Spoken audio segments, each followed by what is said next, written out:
win it tonight.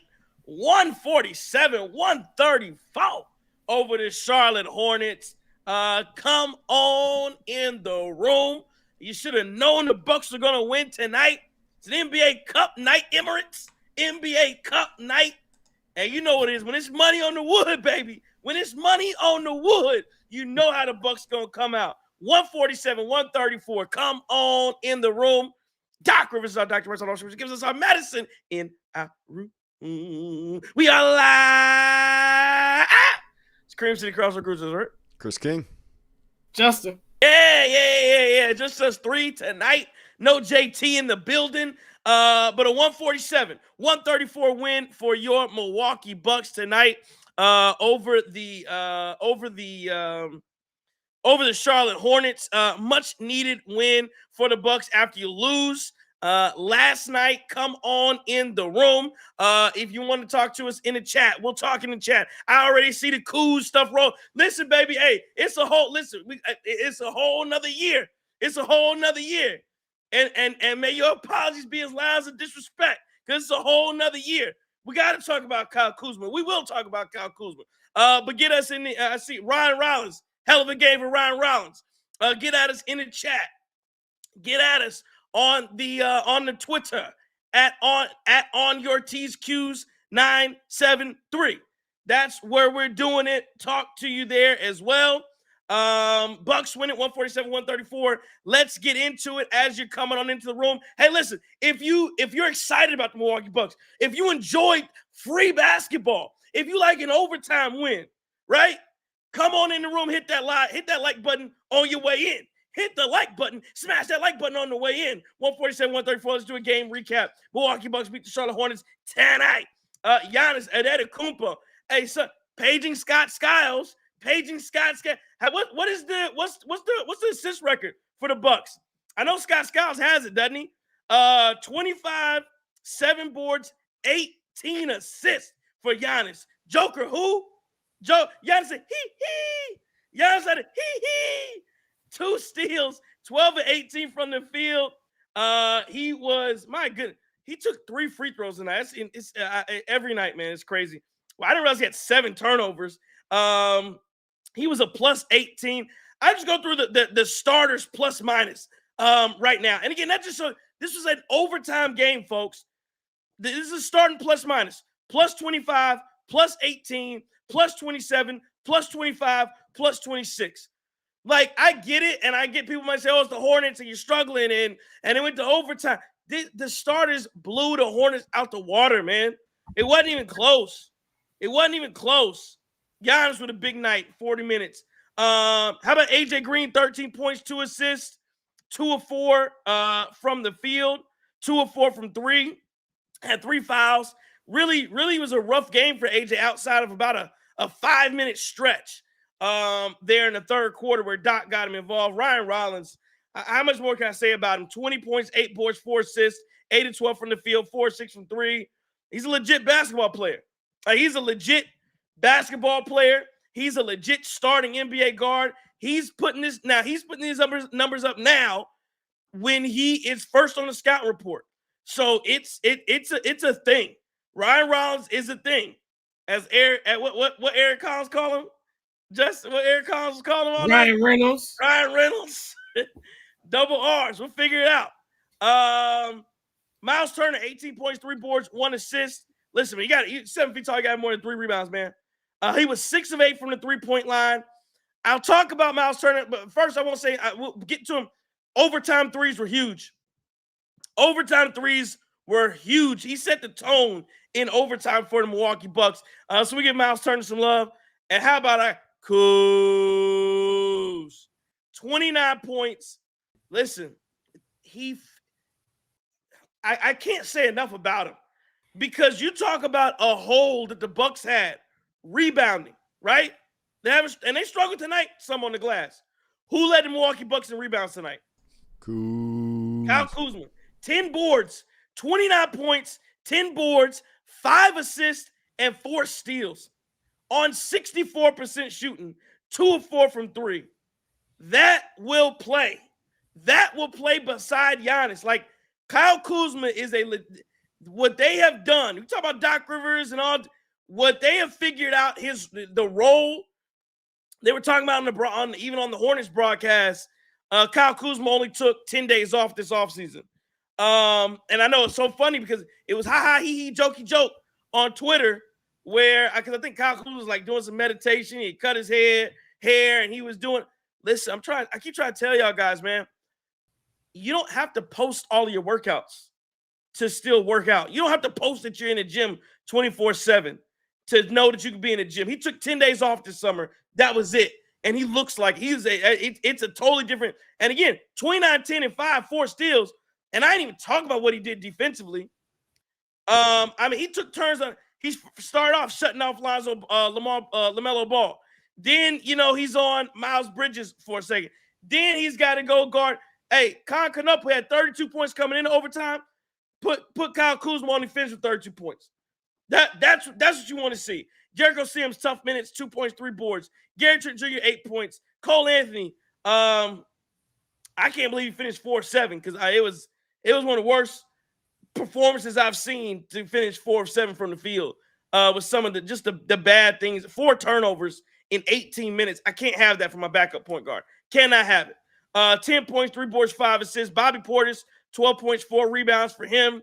Again, his role just diminishes, but he did hit a big 3 in the won me a little bit of money. How about Garrett Harris? 10 points, 1 rebound, 2 steals, 1 block.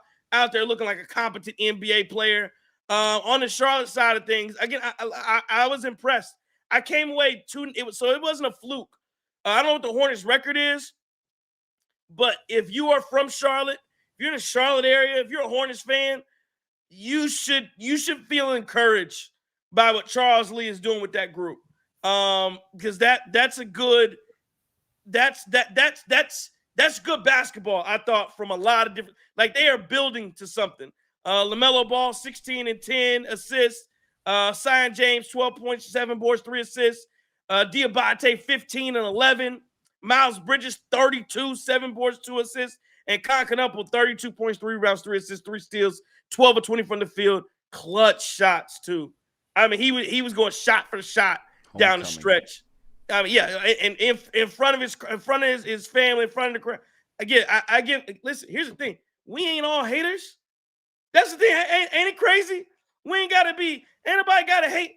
It's that idiot Halliburton that gets hated on because he wants to be hated. And if you want to hate, if you want to smoke, then we'll bring it to you. But Con Canupa, I have no problem with Con Canupa. He did exactly what he was supposed to do tonight. I'm just saying. I know you look, but I'm just saying I'm happy for him. Again, we got to win. I wouldn't have been happy if we lost. We got to win. Con Canupa, man. Kudos to you. Good job. Trey Mann, 9.7 boards, 7 assists, and a big time dunk over Miles Turner's head. 14 and 4 assists for Colin Sexton, 4 points for Miles Plumlee. No, that's not Miles Plumlee. Who was that? What Plumlee is that? Mason Plumlee. My bad. Super chat from Charles Posine. He says, I'm going down to the pro shop to buy a Kuzma jersey to represent for my previous slander. May the good Lord Kuz you. Oh, may the good Lord Kuz you. Kuz, you see the light. I said, Kuz, you see the light. That's all we want. That's all we want, Charles. I appreciate it. Get that Kyle Kuzma apology form ready and make sure everybody signs it. Sign the Kyle Kuzma apology form if you were slandering him. And as it says on the bottom of the form, make your apology as loud as a disrespect. That's all. Because he deserves it, man. And again, appreciate you, Charles, for the super chat. Appreciate everybody for recognizing the great Kyle Kuzma. All I'm hoping now is that your boy, Nathan Marzio, makes Kyle Kuzma his good shirts. He had Chris Milton his good t-shirt. I want the Kyle Kuzma his good t-shirts. That's all. That's my request. And I will purchase one from you there, my good fellow Nathan Marzio. Okay, what I saw tonight, man, again, effort was there. I thought the effort was there. We are going to have to talk about this defense. We're going to have to, because, again, 134 to Charlotte. We had to talk about this defense because something's not right. Something's missing. Rebounding is a miss. Let me see what the numbers were tonight. 39 for Charlotte. Well, the rebound was actually even. 39 to 39. Bucks and Charlotte were even on the glass. Again, 10 huge boards from Kyle Kuzma. I thought, again, two things. The defense, and again, but it's really, It's a tale of two teams. That starting unit, which I just listed there, plus minus, and then if you go to the plus minus from the bench, Sims -5, Trent -15, Cole Anthony -13, Portis -11, Harris -12.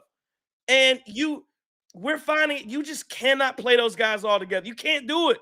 You can't do it. This game should not have been close. Tisha said we should have been in a dogfight. We really weren't. It was like it was 5 guys that was in a dogfight with them, and then the starters absolutely killed the Hornets all game long. Our starters had zero problem with the Hornets. It was the bench. Well, the bench, I'll push back on that. The bench held it down at the end of the third. They did. It was 4 minutes maybe without Giannis, and they were talking about the differential when Giannis is off the floor. They had a 2-point lead. They went into the fourth with, I think, a 5-point lead. So that was good. We'll take that. And even I'll give you that, and I remember that. But even when Giannis came in, because Giannis didn't start the fourth, Giannis finally jumped in. I believe they were down at that point. But even with Giannis and 4 the bench, it just didn't look good. Now I'll give you that they were not as bad in the second half as they were in the first half. But they got to figure this thing out. And again, Doc Rivers is trying to you go zone. That doesn't work either. Like, that group cannot defend at all, and it's pathetic. But again, tonight, I'll stick with the positives right now. I thought they did a great. I thought Doc Rivers did a great job getting AJ Green involved in the second half. Start the second half, which is huge because he was just running around out there doing a lot of fouling. Miles Turner in overtime was huge, hitting threes, doing everything. Giannis facilitating, again, 18 assists. Somebody's gonna let me know what the assist numbers. Who has the most assists in Bucks history? Again, I know it's Scott Skiles, but I want to know where Giannis ranked tonight with 18 assists, because I want to say Jennings had a 20 assist game too at one point in time. And then before that, I couldn't tell you. But again, I was impressed with his passing. The Hornets did a lot of doubling, triple teaming, everything on Giannis, and he got rid of the ball, did what he was supposed to do. And then again, I can't say enough about Kyle Kuzma. Cannot say enough about Kyle Kuzma for the way that he attacked, the way that he played, offense, defense, the whole nine. It was a great performance. I was happy for it. Got a lot of ways we can go about this one. I've been yapping, I know, but a 147-134 victory for your Milwaukee Bucks over the Charlotte Hornets. That's what I saw. Christian, what you see? Yes, this was a good win no matter how you spin it, because I agree with you, Trey. I think Charlotte, for the first time in a long time, has something brewing. Like, they look like a competent young team with some pieces that are going to stick around for a while and be pretty valuable. They went and got 2 Duke Blue Devils who are immediately making an impact. And even with some guys out, right? We saw Kalkbrenner kill us a couple nights ago, and he was out, and they were still able to make it a game. So I thought, and especially with the 32 from Con Knipple, I thought that was a pretty decent team we played tonight. But what really worked for the Bucks, and we were talking about Kuzma and how great he was, but I want to highlight the fact that offensively, it wasn't just guys standing around waiting for Giannis to do something with the basketball. No, there were back cuts, there were people playing a 2-man game and giving goes, and it was really active on the offensive side. I saw Gary Harris back cut somebody at one point, and so you really like to see that. You like to see the offense find ways to score the basketball instead of just chucking up a ton of threes. And that's why I think Giannis was able to get those assists tonight, because of the way we were cutting and the way we were getting open. Miles Turner, I thought even outside of overtime, like to knock down the 3 at the rate that he did, I thought that was big time for the Milwaukee Bucks. At one point, I think it was in the first half, he hit 3 in a row. That will play. That will play. Now, we'll talk about the defense. We'll talk about some of the softness that was happening out there. But I do like that his offense is coming around, and we've seen him do it, right? Like, playing against him in the playoffs for 2 years in a row, like, we've seen that Miles Turner before. And if he can start getting more comfortable behind the arc and knocking those down and taking them with confidence, that would be great for this Bucks team. And then lastly, guys, like the shot making in crunch time outside of the Giannis going for the game winner, I thought it was amazing, right? Like, Charlotte was knocking down shots with us, but the fact that Ryan Rollins is able to step in key moments, make big shots. Kyle Kuzma with a little baby hook to go up 3 that obviously they ended up tying it up, but just, Miles Turner in overtime, like we went to a lot of different options down the stretch tonight, and it worked. And then I also saw, we've talked about AJ Green and Gary Trent Jr. playing bad offensively, not seeing some shots go down. Hopefully Gary Trent, I saw him create a couple shots today, didn't shoot all that much, but I saw him look like the Gary Trent of old in the playoffs last year. Like, not as insane as that, not as much volume, but getting his shot, I saw a little bit of that from him too. So I'll take it. I'll take it, guys. Like, we needed Giannis back in the lineup. You see the gravitational pull that he creates when he's back on the floor. Again, Trey, you talked about it. This team's built around him. You need him, and they delivered tonight. Everybody else outside of Giannis also, I felt like, delivered outside of a couple of guys. So this is a good team win, and yeah, I got to be happy with the way that this one ended. Just sticking it out, sticking through it, and getting the win in overtime. Yeah, so before we get to Doc and the player of the game, so Giannis' performance tonight puts him in the tie for 7th with 18. Your number 1 assist leader in Bucks history. Anybody want to take a guess? Wait, for a single game or for single game? Well, somebody in the chat said Ramon Sessions had 24. I thought it was Scott Skiles. No, Scott Skiles had 30-something, but I believe that was when he was a player on the Orlando Magic. That was his Magic. So, okay, my bad. It's Ramon Sessions. Anyone guess who number 2? Number 2 is in?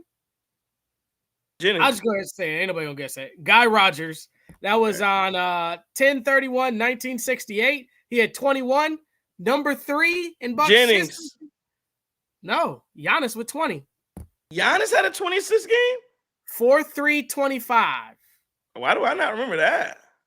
We probably had a post game for there too. Then Jennings is after that. It is Sam Cassell, Lucas, and then this is where Giannis ranks with this one. So okay, a little bit cool stuff. But shout out to the chat with the Ramon Sessions too. So man, I got a whole lot I can get to that's off the wall, off the record. But we're gonna get to Gary Harris first. We'll get to Gary Harris. So Gary just says, I'm trying to stay ready. Whether it's 1 second, 1 minute, 2 minutes, 30 minutes, whatever the case may be, I'm just trying to have myself ready. And he's never had 3-point looks like this with Giannis on the floor. I don't care if you bank it in. I don't care if you hit the top of the stanchion. I don't care. Look, man, I don't care if you hit the lady in the first row of the crowd and it goes in. If it counts 3 on the board, that's all I care. So tell that dude in Charlotte, whatever his little bum-ass name is, he can go to hell. Sorry ass. Anyway, let's get to Doc Rivers now. Doc Rivers said the reason for putting Kuz in the starting lineup was that we needed the size to start the game off. He thought that when Giannis was trapped, Kuz cut well, and it allowed Miles to warm for even wide open 3-point shots, and that's why you saw a lot of those big shots in the fourth quarter and overtime. The rotation was messed up not because of having Kuz in the starting lineup, but it's because of the fouls. Said Gary Harris did a good job tonight, gave us some great shots, but he also had a bad play. And that let Knipple get open for one of the shots that tied it up. I mean, one of the constant times. I don't think he was talking about the shot that he dunked off of the rim that just was off the rebound. Yeah. I think he's talking about one of the other ones before where Harris kind of got trapped under the screen. The middle pick and roll was killing the guys tonight. And then he went back to that Gary Harris thing. They only got killed by that like 15 times tonight. So I thought Knipple definitely made his open shots and he did what he's supposed to do. Way too many turnovers, and that's why they had to shoot 65% to even get that game in the eat overtime. I thought the rebounding was better in the second half. It's amazing what happens when you just don't let Diabate jump over the back of you and push and pull and all that stuff. But, anyways, still a charge on Giannis, by the way, too. Oh, that's the craziest charge I've ever seen in my life. Yeah, that was bad. The entire referee staff. Hold on, let me stop Doc for that. Entire refereeing for this entire year is just a bunch of bullshit. It's just bullshit. I threw my pen. There's no other way to say it. Like the stuff that you see LaMelo Ball falling out of bounds, shooting a shot over the stanchion, and it's a foul on, of course, AJ Green. And then Giannis comes down there. He's hacked every single time. And I'm talking about Diabate had 13 fouls tonight, and he's still in the game. I think we need to go back to call him Dibu Wabba Woomba Woomba, but that's neither here nor there. Miles absolutely amazing on the 3-point shot tonight. Big shots in overtime, just amazing. That's Doc, and that's me ad-libbing a little bit. So he talked about the double team and at the end of the fourth quarter. And at one point, and this was when Rollins hit some of his big shots, he told Giannis just walk down, get trapped, and find somebody. Yeah. Rollins is an amazing competitor. He misses shots. He makes shots. He still finds a way to come back and hoop. And he's just a big time player, man. And I know I saw Tish in the chat say that she's looking for KPJ to come back in that starting lineup. Hey, I don't know if he's going to get there.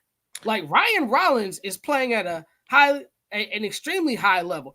And if he can keep this up, never mind, we ain't even going to say that. So Giannis was absolutely amazing. 18 assists. And I think this is part of the maturation of Giannis being the only dog again and stuff like that. But he had quite a few just bonehead plays. The shot at the end of regulation, absolutely bonehead play. Rollins didn't he score? He just won a game winner off kind of the same looking. But I think that one was a little bit different because the guy sagged all the way in, and Ryan Reynolds, shout out to the idiot in Charlotte, worst broadcast team ever. I don't care what you say. They're terrible. They're god awful. This man screams all game long. He doesn't call the game. I'm not even going to do it now because I'm going to wake up the whole house. But anyways, Rollins was open there. And then I thought one of those shots in overtime, like, dude, you know you're gassed. So, and you don't, this is the equivalent, and not to take it as Jordan Love, but this is an interception on a bomb on first down. That's what that was. He pulls up at the free throw line, 18 seconds left to go on the shot clock in overtime. Short. Like, we just don't need those plays. And you got to understand what your body is telling you. Again, and it's not hating on Giannis and not being overcritical on him. I think that he will learn when to move it and when not to move it. I think LeBron has done a great job of that in his career. I think Michael Jordan did a great job with that in his career, and numerous other guys. And I think Kobe's done that in his life. I mean, Giannis was absolutely phenomenal. I thought Gary Harris, his defense, his toughness, I thought he showed a lot. And to be sitting at the end of the pine next to Ajax and to come in and do that in a game that, say what we want to say, but that's an important game. And lastly, man, Bucks undefeated in his playing stuff. So Dale Curry, you can fly on there, fly on back home with that. What said the other guy name was Eric what? Eric Collins. Eric Collins? Yep. Oh, Eric Bollins. We're going to mispronounce his name like you did Ryan Reynolds. Like, and I saw a lot of people on Lisa because hey, man, this dummy screams the entire game. So we need something in the middle area. I mean, I don't think that the Hornets broadcast is as bad as Stacey King because I think he's the worst announcer in all of basketball. He knows nothing about nothing on earth. One last thing. I'm so tired of hearing Con Knipple is undefeated in the state of Wisconsin. Chat, you could correct me if I'm wrong. Been a long time since I lived in the city of Milwaukee, Wisconsin. This boy hooped at Wisconsin Lutheran. You're not playing Milwaukee, Washington, Milwaukee Vincent, Milwaukee Rufus King. You're not even playing Tulsa East. You out there with Pius, St. Mary's School of the Blind. Of course he's undefeated. What's his AAU record? I'm not celebrating that, but I guess that's when you have a poverty team that you're announcing for with poverty announcers. This is the type of poverty bullshit you're gonna get. All right. There's always something to be mad about. Yeah, it's always. And we got people upset in the chat too about the win and how it looked and everything like that. Again, I thought let's go back to the Giannis. Let's go back to the Giannis shot in regulation. I get it. Again, would I have been upset if he had dumped that off to Ryan Rollins and let him pull it? No, I wouldn't have. I mean, I think we knew. Again, it's Giannis' team. Giannis is gonna make that decision. I think the other thing is, I think if the double had actually come, I think he would have passed it. I don't know if he was surprised or not, and I had a feeling that Charles Lee was not gonna double because we just knocked down way too many shots. I mean, we really did. We're shooting 60-some% from the field. So I think that was intentional, obviously, there at the timeout for Charles Lee to come in and say, hey, we're gonna sag, but we're not gonna full on double. And I think they wanted that Giannis take that shot. And he hit it the other night, and he missed it. But yeah, I'm gonna live in, again, to me, I'm gonna live and die with 34. If Giannis feels like it was time to pull it, he pulled it. I would have had extreme confidence. Either way it would have gone. But again, has Ryan Rollins earned the right to take that shot? He 100% has. And then the second thing I say is, again, it is. I thought before there was definitely discussion about who's going to start. And again, I don't want to go down that path too much because we still got some time. But Ryan Rollins has earned his spot in the starting lineup. He just has right now. He has. Unless something changes the next 3-4 weeks, however long KBJ has to come back, he's earned that spot. The second piece of it is with Gary, with the issue is, well, I thought, okay, well, KPJ will come back and take one of those wing spots. My issue is now they found Kyle Kuzma. Again, I don't think Diver's going to change that up either. That looked good tonight. Kyle Kuzma starting lineup. So I think Kuz is going to keep that 3 spot until something else changes. And I thought Gary, again, there were some times where he looked well. I thought he looked better off the bench tonight. I did. And then I think there's a many questions. Are you starting KPJ at the 2 and you run like?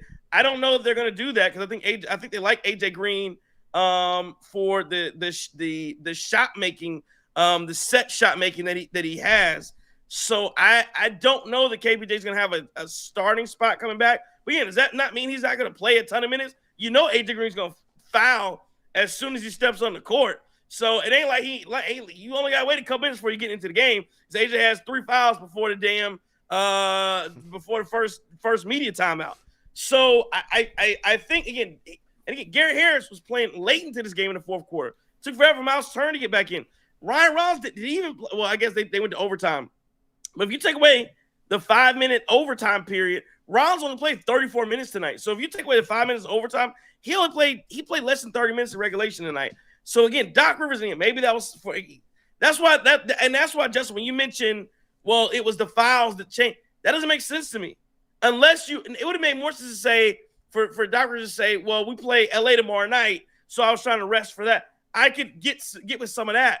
But for Ryan Rollins to play 29 minutes of regulation when he's cooking, and Cole Anthony is doing whatever the hell he's doing, trying to play a 2-man game with Giannis, that like he was like crab dribbling.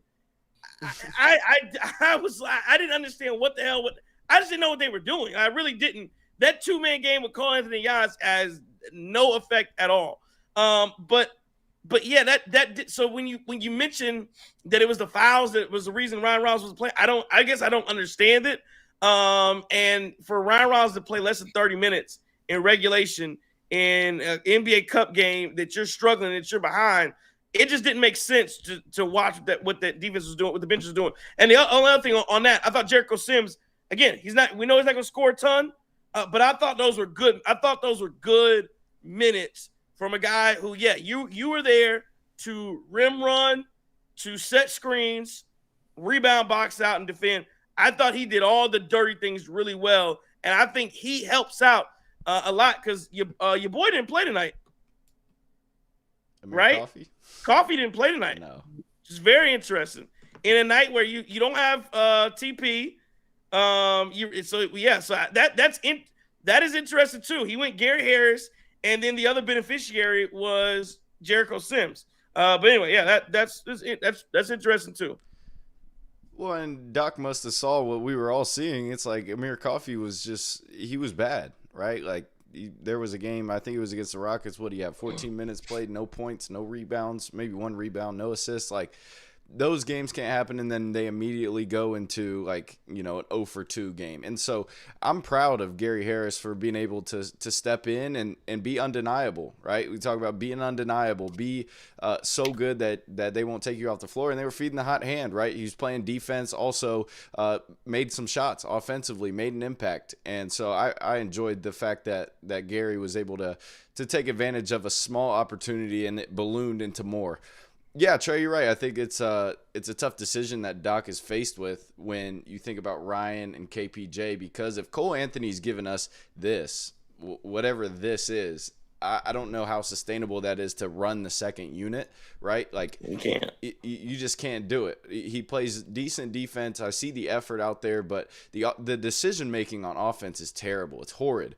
Even the shot. I remember specifically one instance where he's dribbling and he runs under the basket and somebody just left him open. He shoots a fadeaway mid range, and it's like, okay, you're lucky it went in because we would have been on your head if you miss it. But yeah, like those, it's those decisions. It's the passing the ball, forcing it into the corner when there's guys in the passing lanes, right? And it just gets deflected out of bounds, or it just goes out of bounds.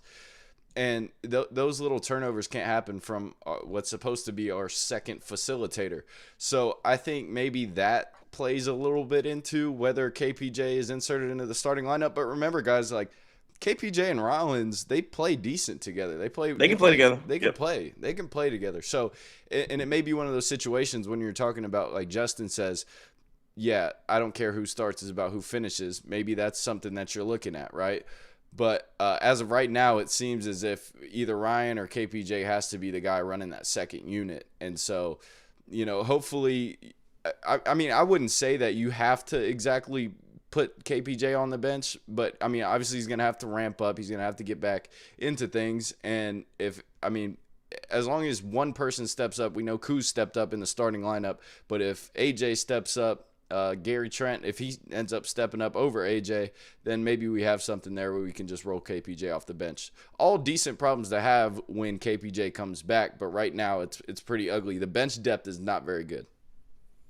And we need some of these guys to start playing to the back of that basketball card like we were talking about the other night, man. Until that happens, this is what you're going to be faced with. I don't know what Doc's going to do. I know one thing that really frustrated me, excuse me, what really frustrated me tonight, be shot coming from me. Bobby, you got to put your ass on somebody and box out, dog. Like, you're facing Diabate and you're facing Miles Plumlee, and these dudes are running around you, getting foul calls on you and stuff like that. Now, I think he made up for it with his shots. The one thing that Cole didn't do, though, is he didn't score the ball effectively enough to make up for some of the lapse of the decisions he made, nor the defensive end tonight. Because I saw a lot of those wings. The young brother from Duke was running around him. AJ Green was lost on Knipple. Like, we got it. If we got, and you didn't see Knipple kind of get slowed up until they switched Kuz on him. And I thought Giannis had a bunch of brain dead possessions on him as well. You can't sag into the lane when you got. We'll use that Eric buff your name up, dude. Goofy boy. We'll use whatever he wants to call himself. The best shooter in the game, and you can't have Giannis sagging to the paint. You got to trust the other guys to get him. That's what Miles is there for. But, all in all, it's a great win, man. It really is. Like you gentlemen said earlier, the Charlotte team is playing better than what we've seen in the past 4 or 5 years. You thought it was normally just a pencil and win and bet the over on I don't know if we can still bet it anymore with all the stuff going on now. But bet the over on LaMelo Ball, right? He's going to get his buckets. These guys hoop, man. Miles Bridges, I mean, from what we saw Wednesday night in Charlotte, he couldn't throw the ball in the Atlantic Ocean, and it seemed like he hit everything tonight. Yep. He played a good game. But Knipple just came home. It was a homecoming. His mom had the shirt on like it was July 4th, and it was really November 18th out there. She had all the goodies out there for everybody to see. Lord have mercy. Get that woman a shirt. She's 62 years old. But, it's all good, man. Shout out to her hairstylist, too, That's my old lady does. She bleached the hell out that shit because that lady old as hell. Hey, real quick, I don't necessarily think any of us maybe believe that Ryan Rollins is better than Kevin Porter Jr., but we still have to remember he tore his meniscus, right? Like, you can't just come back and immediately get inserted into that starting lineup. And Ryan Rollins is playing great ball right now. Like, that's undeniable. Listen, it's a conversation. It is a conversation. I don't know. Again, you can go back to what KPJ's ceiling is, and I believe it's high. I believe his ceiling is starting guard. The question that you can ask is, what is Ryan Rollins? But right now, from a consistency standpoint, Ryan Rollins has been more consistent than KPJ ever has with the Milwaukee Bucks. And again, you go back to those playoffs. I'm just saying, go back to those playoffs last year, and KPJ he was on the struggle bus at times. But it's a fact. Ryan Rollins is very consistent. He has found a way to play, and he's hitting the shots. And he plays, for the most part, a pretty smart brand of basketball. Somebody else talked about, that Cole Anthony wasn't that bad. But, again, you only play 18 minutes. 4 turnovers, 18 minutes from a point guard is not. Again, he had 5 assists. We have 4 turnovers in 18 minutes. That's not good enough. Right. Ryan might. Hey, look, man, I'll step out there and say right now. And I mean, I'm not talking about with the meniscus. I'm just talking about in general, the stuff that Ryan Rollins is doing. If this was Kyrie Irving, they'd be talking about a NBA All-Star season for him. Like, and let's not forget the Golden State Warriors game. He put the Bucks on his back. against his mentor, Steph Curry. I give that guy a lot of credence, and I think that if his name was not Ryan Rollins, or like the dummy in Charlotte said Ryan Reynolds, he'd be, and it's so premature, right? So don't kill me, chat. He'd be in the all-star conversation. What's he averaging? More than 15? And like, he's playing great basketball. And it's a good problem to have. And it's what Chris talked about game 1 or game 2. The depth we have at the guard position is great. And then we had the unfortunate thing where KPJ landed on someone's ankle, and then the even more unfortunate thing, he tore his meniscus. But I hate to see a guy lose their spot off of injury, and I hope we can get to a point where we get both those brothers in the backcourt, because I think they do a great job with their hands and deflecting passes and playing good defense. And I see a lot of the chat talking about Luka and talking about Reeves tomorrow. I'm okay putting Rollins on Reeves and putting Kuz on Luka. Kuz should go on Luka tomorrow, and we'll see. Like I said, I'm rolling the dice with that and seeing how it goes. Because again, Kuz to me he's taking a step up. And again, it is hard when to do what he did tonight. Let's talk about Kuz for a second. To do what he did tonight, and also, again, he takes on the hardest defensive assignment. And again, if it's Bridges cooking, he's now going to Bridges. If it's Canupa cooking, he's now going to Canupa. If it's here comes LaMelo Ball, you're on LaMelo. Like, he is having to do all that, and he's having to shoulder some of the offensive burden as well. And he's doing it at a big time rate. You talk about those 45-degree cuts that he's making when Giannis has the ball. And tonight was just this was playmaking from Giannis and Kuzma, the biggest. And that's why even we talk about the game the other night where Kuzma didn't play well. And what I come on here and say, to me, I wasn't upset because the process was good. You missed 3 layups in a row. I'm okay with that. If you're airballing threes and you're fading away and you throwing the ball off the side of the backboard, that's what I have a problem with. Yeah. But if you're making the right play and you're cutting and you're shooting when open and you're not taking the ball and I got the ball 18 on the clock. And now, I sit in the corner and size the guy up, and I don't pass the ball. The ball doesn't stick. Everybody's looking at me, and I just pull up and miss with 8 seconds on the clock. What is that? That I can't handle. But if you're making the right play and you just happen to miss, or you just happen to not, he had a couple baskets tonight where he just didn't finish around the cup, and that's okay because the majority of the time what he was doing was really, really good. Again, he took. Crazy thing is, and this is, it is kind of crazy to think about. You'd argue Ryan Rollins is probably our next best actual creator on this roster right now outside of Giannis. Giannis took 18 shots. Kuz took 17. Like, Kuz took the second. Rollins took 12. Kuz was finding a way to get to the basket. He's finding a way to get a shot off. And again, the other thing, then the guy he was traded for. Kuz had at least 6 points off transition because ball goes up, boom, I'm running. And how many times is he getting behind the defense? Some of the stuff that happens to us, he's getting behind the defense for easy baskets in transition. And he is an athlete just running down the court. And it is good to see outside of, again, I ain't gonna say again, respect to Chris Middleton.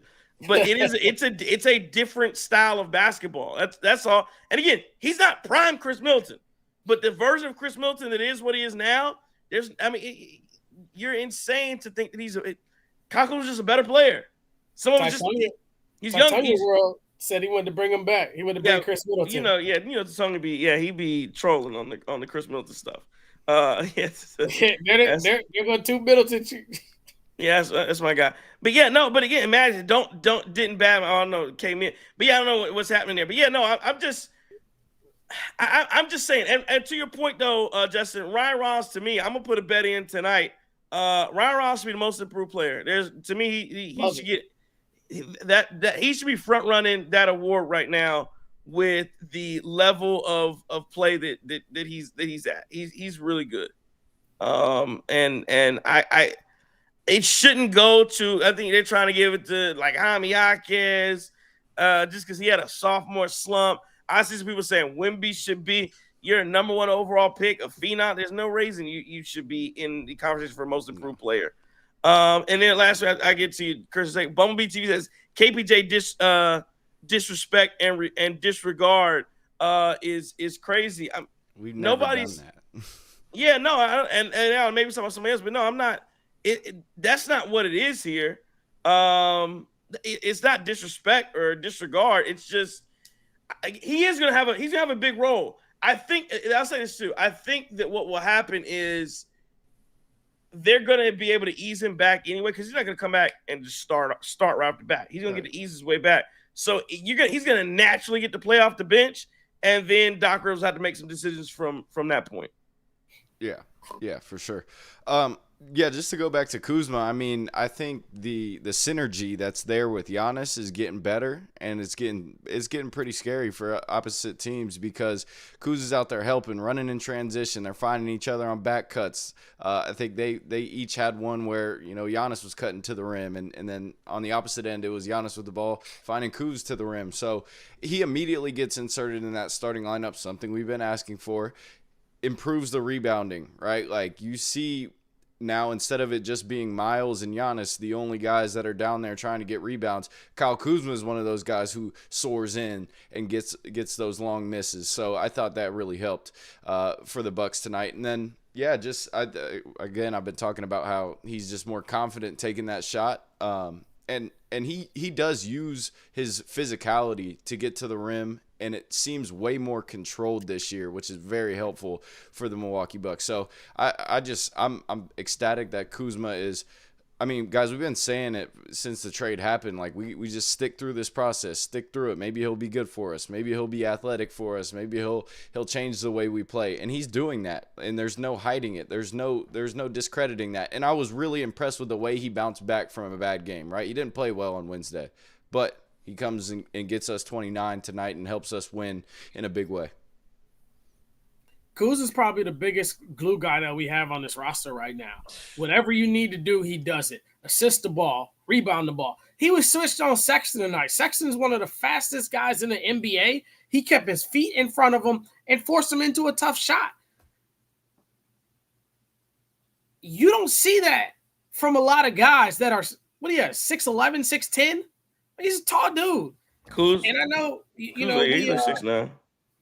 We all in the chat. Every time you mention Kuzma, it's like, oh, you gotta respect Middleton and all. Yeah, I mean, look, I guess some of y'all just hang on our words and wait for us to say Kuzma so you can say something about Middleton. For the bajillionth time, no one's disrespecting Middleton, but the best ability is what, Trey? Availability. And Kuz is there every night, and he's hooping his ass off. So if you still talking about Middleton after Kuzma just dropped 29, how many rebounds he have? 10. How many assists he have? 5 and 4 steals. You might need to take your bum ass and be a Wizards fan if you still talk about Middleton and we up here talking about a dude that hooped his ass off, and if we don't have him on this floor tonight, we don't win this basketball game. You go look up the last Middleton stats. What's the last thing he did for the Wizards? And Middleton will be good on this team. Let me back it back a little bit. On a buyout for a 10 to 12 minute stretch. Trey, we was talking about that earlier today. But to disrespect anything that Kuzma does, to keep bringing up Middleton this and Middleton that and Middleton this, no, respect the 18 on the floor. He's out there getting buckets and playing with the greatest player on earth, and he's a reason why we're 8-5 versus 5-8 or anything worse than that. God damn. Lewis Fleming has a good point. He says Kuzma is our best defender. I don't think that's wrong. I think he is our. I think. And let me say this: Giannis is our best. Giannis is our best defender when he chooses to play defense. Giannis turns it on and off way more than he used to in the past. Kuzma he has the highest motor. Where every single possession, I kind of feel like I know what Kuzma's gonna do from a defensive standpoint. And again, I think everything about it is just so much better. He looks way more connected. He doesn't get. He used to be kind of rough off ball. I think he's gotten better off ball defensively. His on ball defense, I think, has always been pretty strong for the most part, and he has no problem skying up and trying to help on the boards. Again, he had 4 steals tonight and a block. So again, he just did a really, really, really solid job tonight. I want to ask you guys though about. Go Can I ahead. push back on one thing you said? So you said most improved for Ryan Rollins. You can make an argument for most improved basketball player on this team and in the NBA is Kyle Kuzma himself too, though. That's a tough one. I mean, I don't. That's a tough one. Do you think it helped his career trajectory going to Washington and then coming here because he was a role player and then he got a little taste of being like essentially what would be a number one option somewhere like that way his ceiling is high right now and he can go for these 29 and 10s, but also maybe it's a game where he doesn't find the ball in his hands too much and he can still play great defense, still maybe knock down some open shots. Yeah, I mean, you're saying like, yeah, you play as a role player, then you get an opportunity to have literally an offense that caters around you, and you're the guy, and now you're back into role player mode.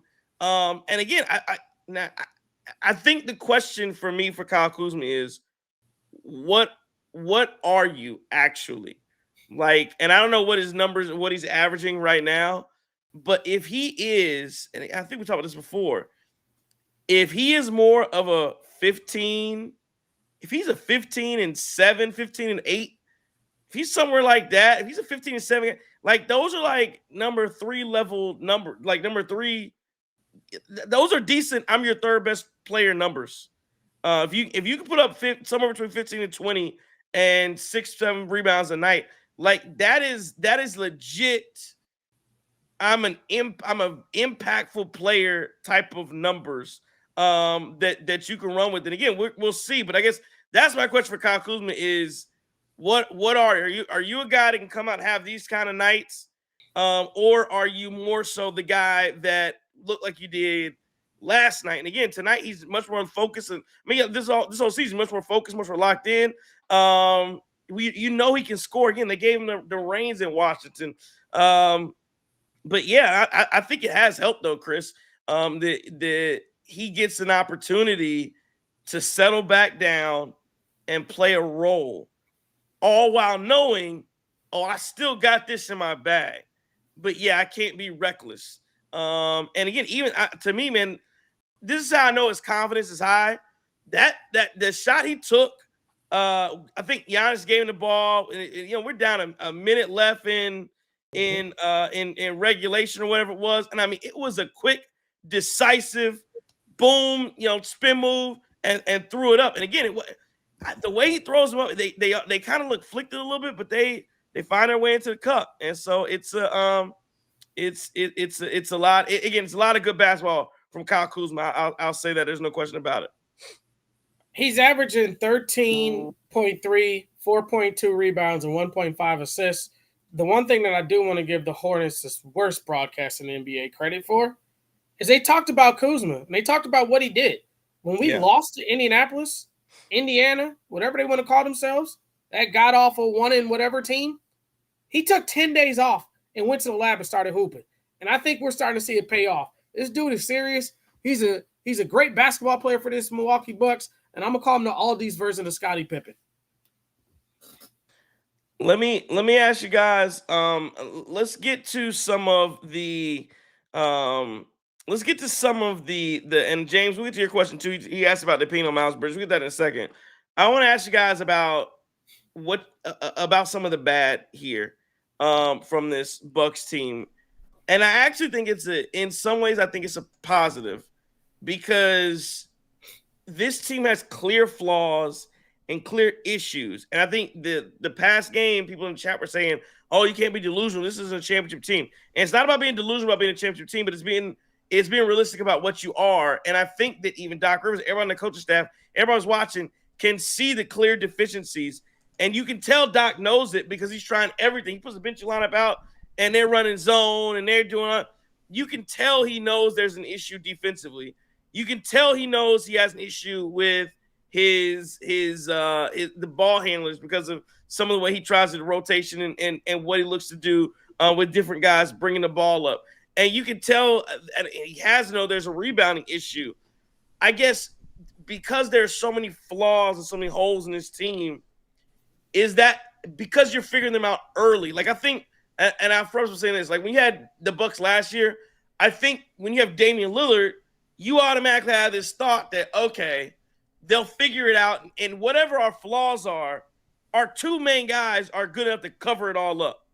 And with this roster, and again, even with Rollins, you talk about KPJ and Cool, it's not good enough to cover up some of the holes. So, like, is it a good thing that where the problems lie, and it's early? We haven't hit December yet, and you have an opportunity to clean those up, fix those, either by maybe a trade or the buyout market or what have you. What do you think about the holes on this basketball team? Yeah, there's a lot of holes on this basketball team. I think, starting with the rebounding, right? Like we already tried to basically make a fix tonight with it, putting Kuzma in the starting lineup. He did a good job, but there's still some issues, right? Like the guys off of the bench aren't doing a great job rebounding. I felt like today, as far as scheme wise, our guys were staying in the possession a little longer though. We weren't trying to leak out. Our guards were getting inside of the arc and trying to rebound. So I appreciated that, but there's just a lot of open shots that are being put up by the opposing team. And whether it be guys getting lost out of position, the switching that's going on, guys not helping the helper on straight line drives, right? That's creating open shots for the opposite team. And when you ask if I think this is good for the Bucks to recognize, yeah, I think it's great that the Bucks are kind of working through the kinks right now, because when you get a guy like KPJ back, when you get maybe I don't know what Taurean Prince is doing. We might not get him back, but once you get everybody, he might be done. Yeah, but once you get everybody acclimated and making more shots and playing within the system a little more, I think that those issues will start to dwindle a little bit. I think they'll be able to fix some of the issues. It seems like maybe communication, maybe guys playing a little soft. On the defensive end. So I think these are all fixable issues, and that's what I said last post game, and that they're already trying to work actively to fix those. So I'm enjoying that. Yeah, I agree with you, Chris, too. I thought you saw Doc try to make a change into the rebound deficiency by putting Jericho Sims on the basketball court. Because one thing that brother's going to do, he's going to get in the basketball game, he's going to grab a rebound. I want to give Ryan Rollins a lot of credit as well, because we got like under 5 minutes to go in that fourth quarter, and there was a rebound that Diabate had kind of pushed around or whatever, and Ryan jumped as high as he could jump and grabbed that rebound. And that's what we're going to need from our guards. I think our guards got to go down there and snatch those 50-50 balls. If we win the 50-50 balls, and I don't think you're ever going to stop every team from offensive rebounding, but if we get some of those 50-50 balls, I think we'll be okay. But, I mean, that Rollins one, I thought – Ryan Rollins was second on the team rebounding tonight with 8 boards. He just did everything. And I say that it's good for him. That can't happen. But that can't happen. Yeah, that can't. Yeah, that can't. But you saw some of those where we actually saw like Giannis putting a body on somebody and then allowing Ryan Rollins to swoop in and get it because he's just kind of a free roamer. So that may be a little bit of the reason why as well. Yeah. And I just think like, man, at some point, I mean, Doc, John Horst, somebody's going to have to go to the NBA league office, because it seems like no matter what we do, we're getting lane violations on the free throw. The lane violations are in. You get all types of just BS calls. There's a lane violation on every free throw, and they're starting to call them. Like, it's so stupid. Yeah. What are we doing? Somehow in the games they're only called on times when the opposing team misses a free throw and Giannis steps in. I'm not understanding that. And then the other one, the other call. Well, I was gonna go to the flagrant from Cole Anthony. Giannis, that happens to Giannis 4 times a night. And they call, if you especially you go back to the Russell Westbrook play and then look at that, I couldn't believe that was called a flagrant. Couldn't believe it. Giannis was fouled harder than that from Diabate twice on those dunks, and nothing was called. Just he didn't flop to the floor. Like, and I understand that allegedly pulling him down, but I mean he put his hand on the man, fouls him, and pulls his hand back. I don't even think he was pulling in a downward motion. But, I mean, I'll digress. I mean, Miles is a horse. He's a big, strong, ox-type guy.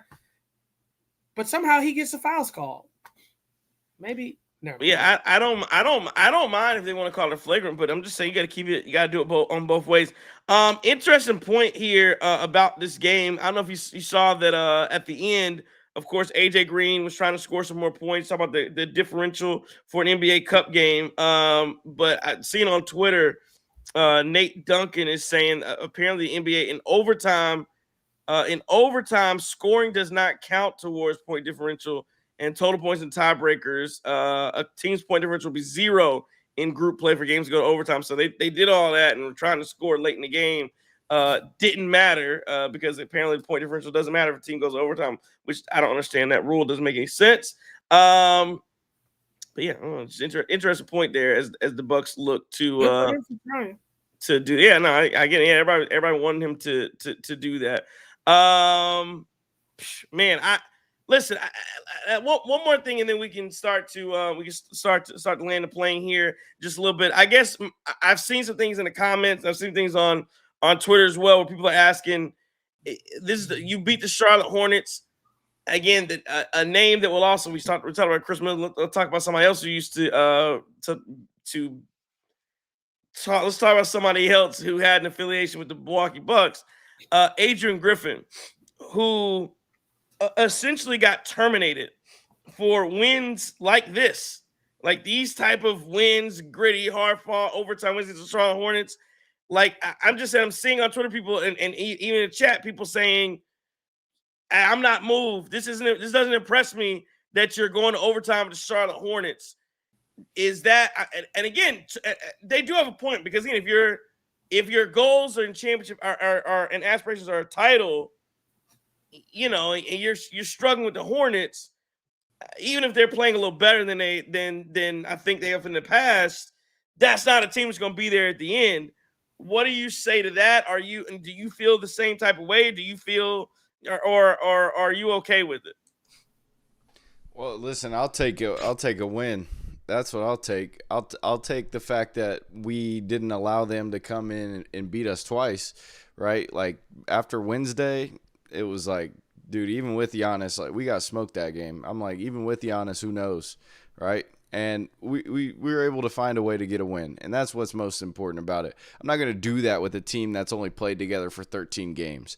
Like, I'm obviously going to be down when we don't seem to be able to string together wins. Like if we don't go out and win tomorrow night against a tough competition in the Lakers, then I would be a little concerned about the way that this team is just fluctuating, right? But what are we, 8-5 right now? I'm okay with it. And we've already done more than we did last year, right? Last year it was like, okay, you couldn't beat the top teams. You couldn't beat, your OKCs, your Indianas, you couldn't beat those guys. Well, like we've already got some wins against some decent basketball teams this year.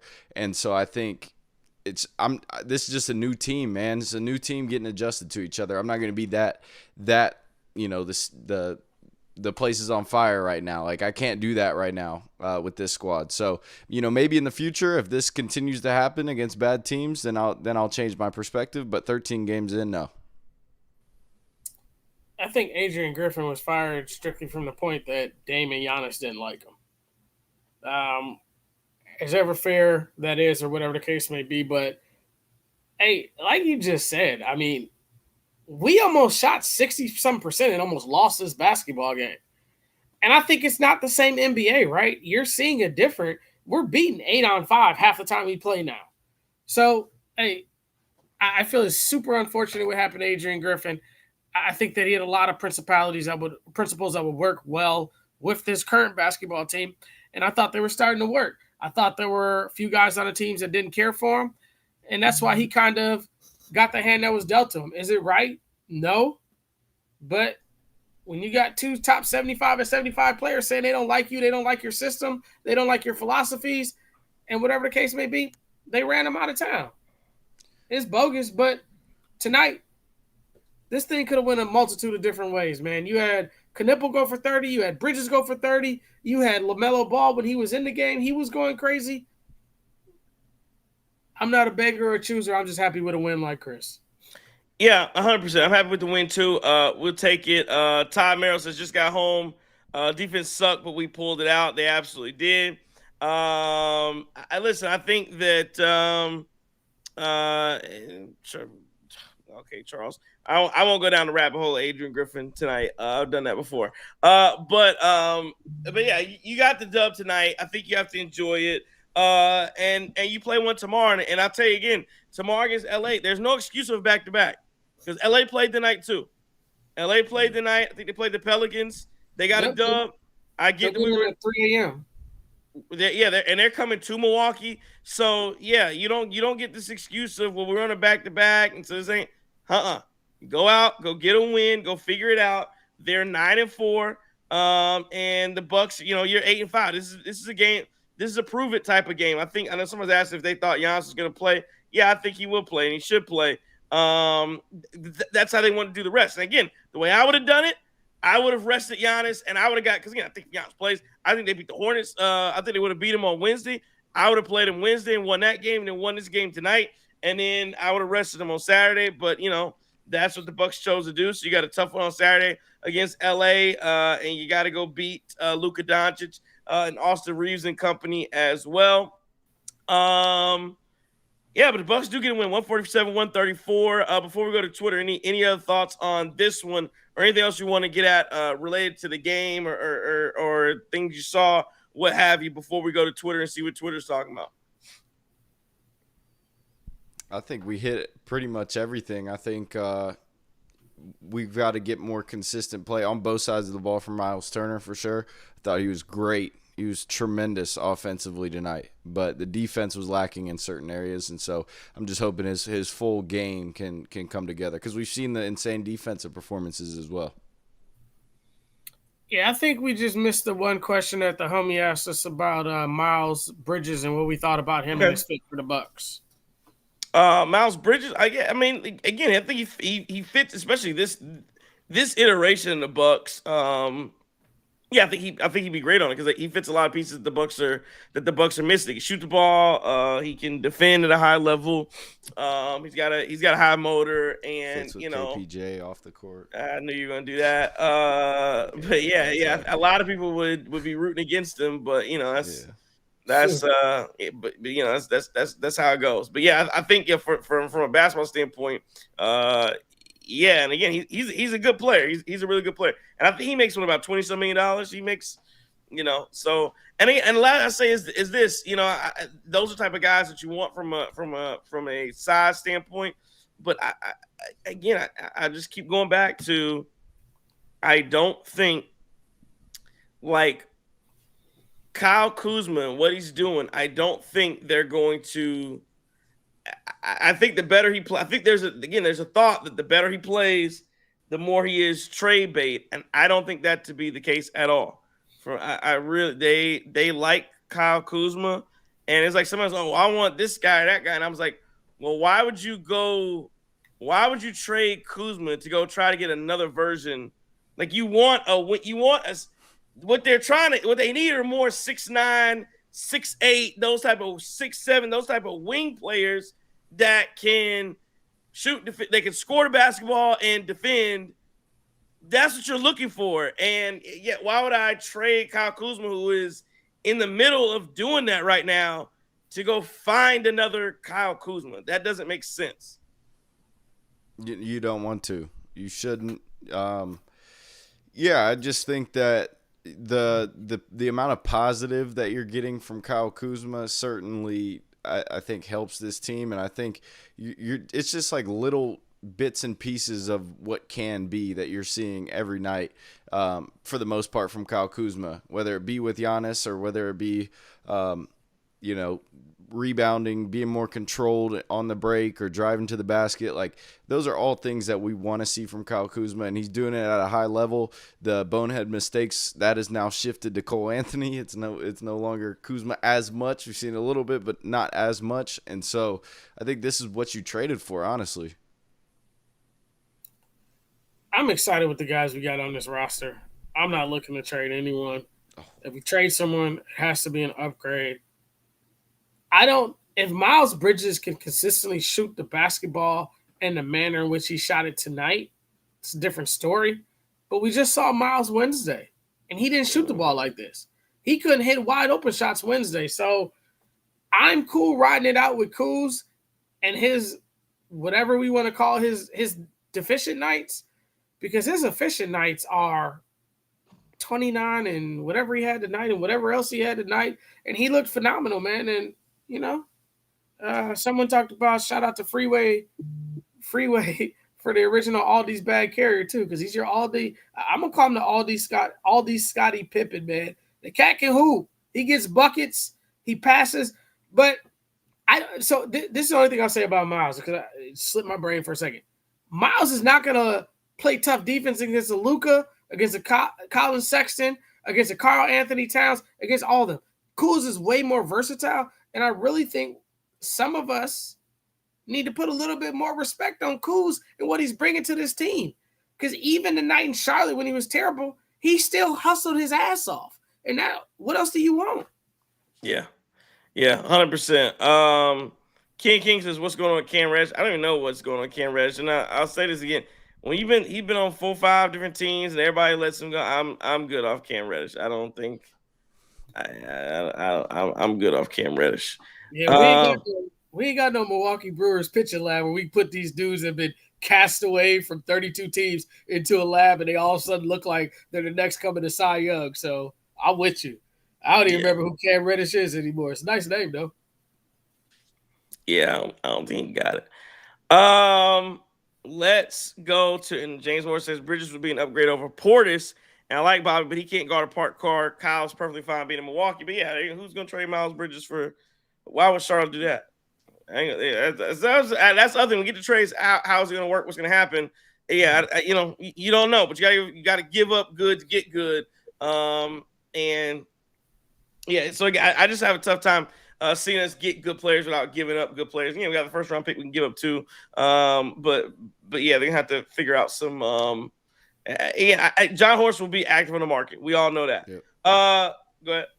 No, I was just agreeing because there's just these random moves that'll happen at the deadline that you'll be like, really, nobody expected that, right? Comes to mind KPJ, a Pat Bev the year before, right? Like those were not targets at all from the media, and they ended up being Milwaukee Bucks and being okay for us, and one of them was really good. So KPJ, and then we kept him. So he'll do something like that. What if I told you a target that the Bucks would potentially be interested in? I'd love to hear it. That I've heard about. Who's that? They used to play for the Milwaukee Bucks. Shit, tell us. I give you a guess. Ooh, wow. Used to play for the Milwaukee Bucks. Used to play for the Bucks. I don't think you're talking about Pat Connaughton. No. You talking about Mitty?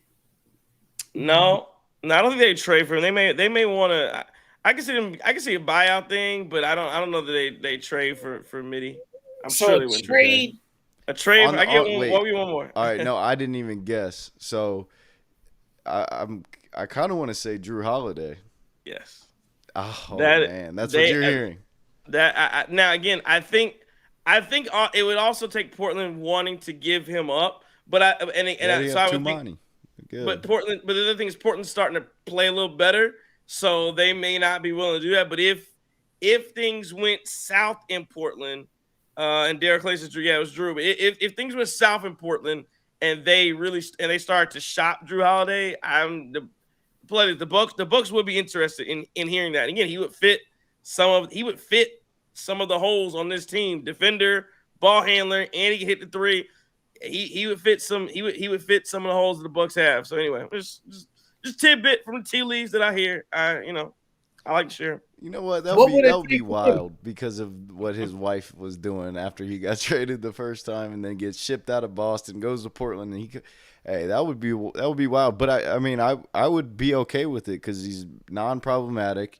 He's a good player. He's a really good defender. And we need somebody that can run a second unit, and then maybe that's how you insert two guards in the lineup like KPJ and Rollins. So I'm or three. You go to that 3-guard lineup sometimes, and you got really good defense on the perimeter. That'd be a huge 180 from what we saw these past couple of years with Mr. Damian Lillard. Yeah, I think if Drew came back, though, he wouldn't have to be the 3 on the big 3 now. Yep. Now he can just be a guy that, like he was in Boston, that played defense and made open shots that you put on your tough defender. And that would be crazy with Drew and Kuz on defense, because we had a lot of chat earlier in the chat about Kuzma and Reeves. You could put a Drew Holiday on Reeves, and you could put a Kuzma on Luka. Excuse me, not Kuzma on Reeves. Now you got me talking like the dude from the Hornets. But you get what I'm saying. What would it take to get Drew, though? Is that just a Bobby for Drew, or? No, I think Drew makes like 30. I think Drew makes like $30 million, something like that. So they'd have to work the math. I'm sure it'd be a Bobby. And you talk about, if you're bringing Drew, are you talking about AJ Green trying to do something like that? But I don't know. Would that include, I don't know if that's a Kuzma. I'm just saying. What I'm saying is, they would be, if he's in the market, there would be interest there again. But again, I don't even know if Portland is willing to do that at this point in time. But yeah, it's interesting to think about, how that could be a thing. But we'll see how this thing continues to play out. Just make that call to Chauncey and see what he's going to give to. I'm sorry. See. Oh man, but that's a tough one. Just finding out, and are they in? No, they're in San Antonio. Golden State wins 109-108 over the Spurs. That was a good little finish there. Out of San Antonio. All right, let's go to Twitter. See what they're talking about. At Wisconsin HFC says the defense is a big issue, but there was a noticeable improvement with the hustle and getting on the boards in the second half and OT. Kyle Kuzma is good. Get the T-shirt printer going. Ryan Rollins is such a baller. How many minutes did he play with 5 fouls, by the way? And he says he's pro NBA Cup. I want to stop there. Is he pro NBA? Are you pro NBA Cup? Money on the wood. Money on the wood. Well, for the reasons Lisa and Marcus were bringing up today, I would probably be pro NBA Cup, because it's just putting money in the G League and two-way guys' pockets that otherwise wouldn't see that type of money on a two-way contract, like outside of what they get paid already. So, I mean, I'm for it. I think, honestly, I do think a lot of these guys actually get up for it. Like, I think you see a noticeable improvement in the way that you play when the bright lights are on, the court's different, more fans in the building on a Friday night. So, it's all those things combined that make me think that, I think these guys actually want to win it. And, let's not forget, we're defending our title here, fellas. Yeah. We got to defend it. I think on the NBA Cup, it's funny because I do think you hate for Adam regular season thing. Well, I do hate Adam Silver, but it's like there's something there. I agree there is something there, but it's funny because the grand scheme of it, it doesn't mean any. Like, I don't think anybody can. I think it's more about the money than winning the NBA. Like, I don't think anybody cares about the end of the year, but it is a fun little distraction in the middle of the year every few nights Alex or so. and Thanasis got to pay rent. Right. So yeah. That's why Giannis going so hard. Okay. But yeah, I'm still going. At J Phil in Texas says, I think until KPJ comes back, they got to run the offense through Rollins early and often. He didn't get nearly enough shots to start this game. 34 will get his, but you got to let Ryan get going early. At the Wisconsin kid says, if we get this Kuzma, we're going to be all right. Doc has to stop the all-bench lineups. Giannis is Giannis. Good win. At NYC Rangers says, this game proved what I've been saying. The defense is a problem with this roster. Doc did good. You put Kuzma in the start lineup, and 10 rebounds. The issue is this stupid scheme where they switch on everything and even for no reason. Great win for us. Our bench is bad. At J. Phil in Texas comes back and says, Bobby didn't see the court to end the game. Go figure. I'm just saying. At 920 Rep says, Doc's a terrorist. Bench lineups are bad. At Gene Dursey says Kuz. There's a couple more here. At E-Ryan99 says, Kyle Kuzma is a good basketball player. We twerking tonight. And then Cookie the Best 7-11 says, shooting 65% from the field, 59% from three, and it took OT to win the game. The coaching staff needs a real clean out because what the hell are they doing? Can we visit that for a second? just Go ahead. all the Doc slander and the coach. So Doc addressed it, he talked about the turnovers and the fouls. I want to know about the bench line. I get it. There's turns of foul. I don't get the bench lineups. They don't make sense to me. I don't care about the fouls. Ryan Rollins was only going to play 29 minutes. This thing with the overtime. That stuff doesn't. It doesn't make. I guess Ryan Rollins did have some foul trouble too. He had 5 fouls. But I mean, you just can't run all those guys out at the same time together, man. You can't do it. And he's trying to save those legs on the back-to-back. But I mean, let's not forget. We talked about it all night. KPJ down. Torian Prince is. He's down for the foreseeable future. So I could see if he was throwing the same 5 bench guys on the floor. He's mixing it up, though. You see Jericho Sims coming down. You see Gary Harris coming. He's trying to make chicken salad out of chicken shit, and I think he's doing a damn good job of it. Maddie said, "Who runs the defense for the team? Isn't it's that black dude? What's the man's name? Buckner. Yeah. He trash. You know what I'm saying? He's trash, and I'll fire the video. Whoever's telling Doc to challenge him, damn call. You gotta get him out of here. If you don't listen, let me not. In these times, I'm not gonna advocate for somebody to lose their job. I will say this: he gotta give up the iPad though, or the Surface tablet, whatever the hell, the Copilot, whatever they're using. He got to give it up. You got to give it the next man up on whoever's running the tablet. I mean, that stupid decision he made to challenge the Giannis.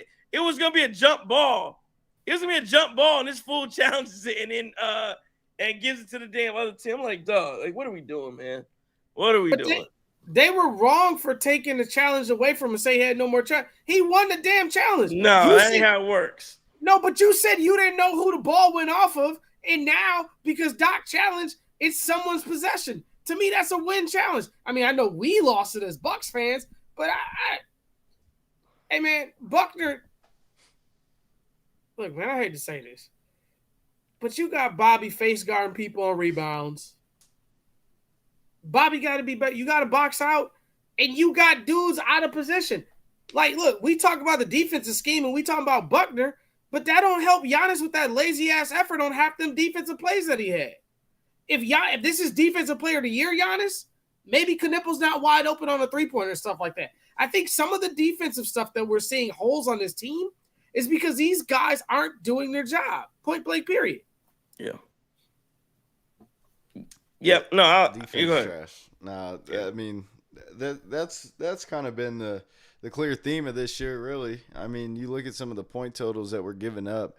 Even if we're scoring with some of these teams, it's typically in the 120s, like, high 110s, and so there's clearly an issue. And then it's also like I'm in agreement with Trey when he said, like, the bench lineups are trash. Like, I know I said earlier in the show that we hung on to it at the end of the third, but it's just the fact that we look completely outplaced, or out of place and overmatched with other teams' second units. And this is the Hornets. Like, I gave them a lot of credit, but still, like, we still look overmatched by, nobody creating on offense and turning the ball over, and that leads to easy buckets. And so I think that just trying to get a second unit that's competent out there would be helpful. Charles, you gotta stop. You gotta go to you got a 30-second timeout, Hobie. Todd says, I was pretty shocked about the early Gary Harris minutes, but he seemed to play well from my view in the stands. Yeah, we talked about Todd early in the show. Gary Harris, I mean, he's a competent NBA. He looked like a competent NBA role player tonight.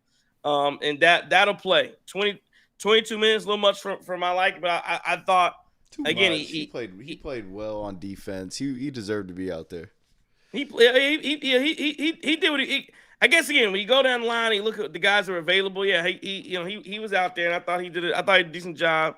He's shooting threes off the backboard. But hey, listen, if he can continue to do that, he can play. And again, Coffey didn't get minutes tonight. Other guy, again, I'm waiting to see. Could you use the Andre Jackson Jr. From a defensive standpoint when guys, especially. I'm just saying, lineup with when Bob, not in any lineup when you're giving up size, not in the bench lineup. You realistically might not be able to do it at all with Jericho Sims out there because that's two of the same player, just different when you get heights. I guess when you get up 134 though, like, and Knipples got 32, and Bridges got 32, and everybody in the starting lineup has double figures. And Sexton getting 14. Like at some point, I mean, can he? Here's my question: even on the bench lineups, even if you maybe put a couple stars in with him, can he muck up the game? Can he muck up 4 or 5 minutes so that you're not a -6 in those minutes? And maybe can he muck those minutes up? I get he's not gonna be good offensively, but can you get stops with him out there? I mean, I definitely understand the curiosity, but half of the time you see him out there in those muck up the minutes spots, and it leaves you, wanting something offensively, and it leaves you like, oh, this is why he's not playing. This is why. So I'm not sure if they really want to try it. Like it may just have us feeling the same way because he realistically hasn't showed any offensive improvement. The defense has always been there. The effort has always been there. The energy has always been there. But it's just the offense that it's demoralizing because they don't guard him. Remember we talked about this. They leave him alone at the 3-point line and he won't shoot it. Yeah. They definitely leave him wide open. Yeah, he's got to find some kind of, and that's the difference. And again, that's the biggest difference between, to me, Kyle Kuzma this year and what he was last year is when you give him that space, he's attacked. Like he's not settling for the three. He's gonna take a couple threes and keep you honest, but he's attacking the gaps that you give, and he's finishing it. And when he finishes at the rim, he looks really, really good. And again, the funny thing about Kuz, he has the best whistle on the team. Giannis can't get those calls. Kuz stayed at the free throw line. I mean, Kuz had more free throws than Giannis tonight. Kuzma had 7 free throws. Giannis took 3. Like, Ajax finds a way to get the calls. Ajax has a solid good 6 fouls. You got a guy like Diabate, Elbow, and Giannis and Turner all around. Maybe you put him in a game to get a couple attitude rebounds and send a message. I'm with you guys, though, that corner 3 and stuff like that. Maybe Giannis will pick it up in the second half in the playoffs because we can't ask him to be great on defense throughout the entire game because his usage is really, really high. So is Kyle Kuzma, though. Maddie, you hated on Kyle Kuzma all last year. He's doing it on both ends of the floor. So excuse me for asking the best player on the court to do it on both ends of the floor and to lead the team. That's what he should be doing. You want to be the MVP? You want to be known as the best man walking? You can't take possessions off and allow Kyle Knippel to kill you or allow the damn Sengun guy who's a Sengun, Penguin, all 3 of them. You can't allow him to walk you to the basket and then head pump on the other second best defender, Miles Turner. No, Giannis, you got to nut up and you got to D these dudes up, period. No pause. All right, we are past. Over that one. JT would have, whoa. We are clearly past midnight on the East Coast here. A little bit of news out of Wisconsin. Dennis Smith Jr. headed to the Wisconsin Herd, G League affiliate of the Milwaukee Bucks. So that championship. We're pulling Dennis out all Smith, the stops. Yeah, Dennis Smith Jr., Victor Oladipo. They work. Somebody's trying to get the G League MVP from Braun. That's what shout out to Bano Udra, head coach of the Herd over there. How about Bano? All right, let's go to game ball tonight. Who in the chat? Tell us who you giving your game ball to tonight. I'll let you guys go first. Game balls and a 147-134 victory over the Charlotte Hornets. I gotta give it to Kuzma. I felt like the confidence he displayed tonight and the way that he was working with Giannis, and they look like an actual, dare I say, duo out there. And so I think, whether it was defensively, you talk about 4 steals, whether it was facilitating, making plays, whether it was taking the clutch shot at the end of the game, it didn't win it for us or seal it for us, but taking that clutch baby hook and the team trusting him to do that in that moment. I was really impressed with how he bounced back from a bad game on Wednesday as well. And so I got to give it to Kuz, a.k.a. Chipotle Bag Tats.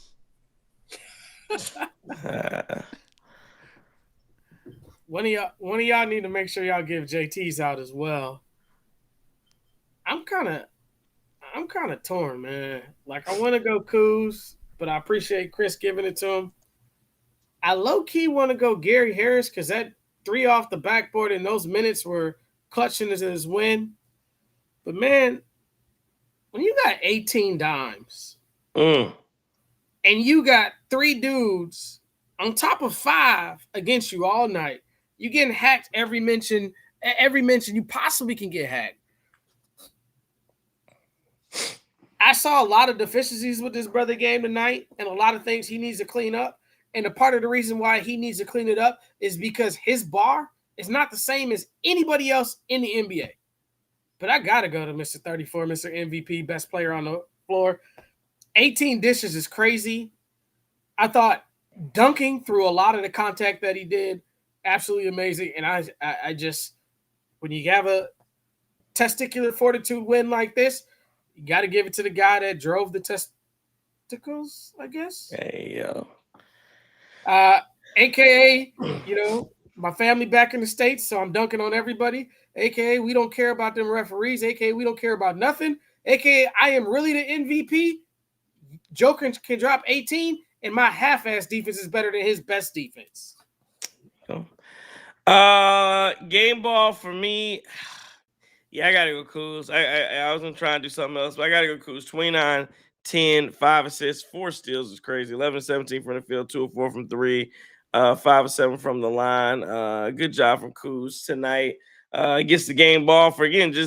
He looked like not only in his play, he looks like a leader out there.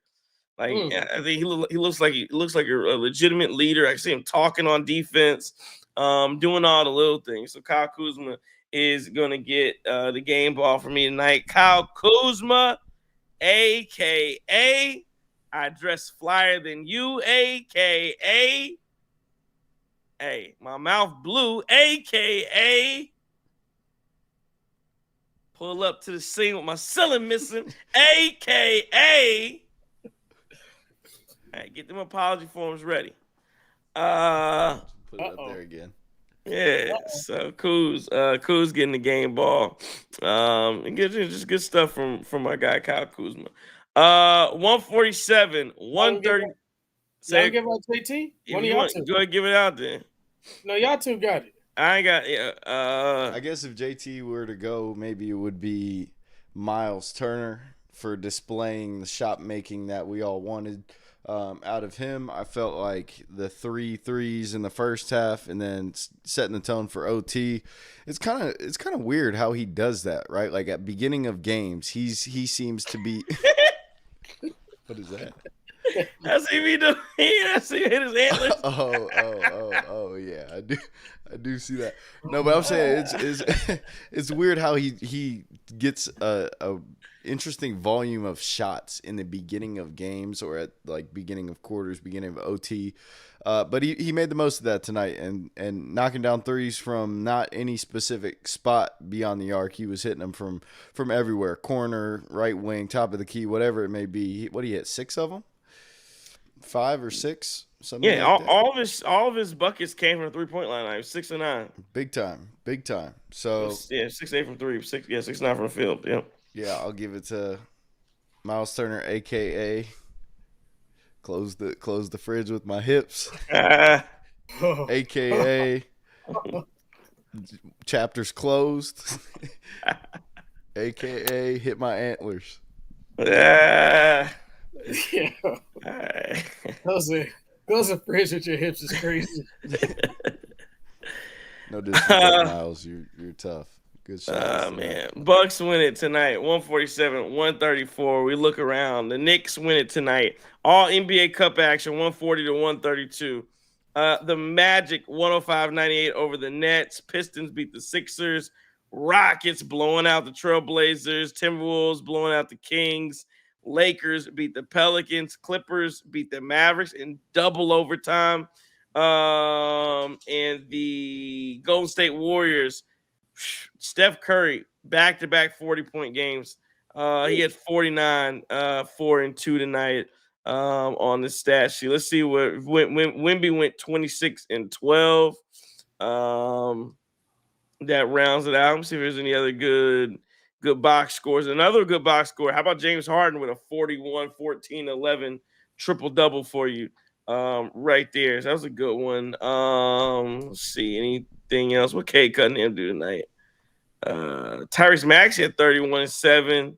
Okay, didn't play. Okay. Man, Detroit winning games without Cade Cunningham. See, that's what I'm talking about. And the Philly's a decent basketball team too. Even without Embiid, they got some things going for them. That's a good one from the Knicks too. Norman Powell, 38 points. My goodness. For Miami. But Karl-Anthony Towns, he had 39. You had 31, I think, in the first half. Wow, Landry Shamet had 36. Jesus. And then Josh Hart with the 12, 12, and 10 triple double. It's interesting. Okay, that's what happened around the league tonight. Bucks again, of course, play tomorrow against the LA Lakers. I think it's an early tip, isn't it? Like 4 or 5? It's 4 Central. 8. Wait, why? I think it was. Oh, is that late? Why? I think it was a weird tip. Okay.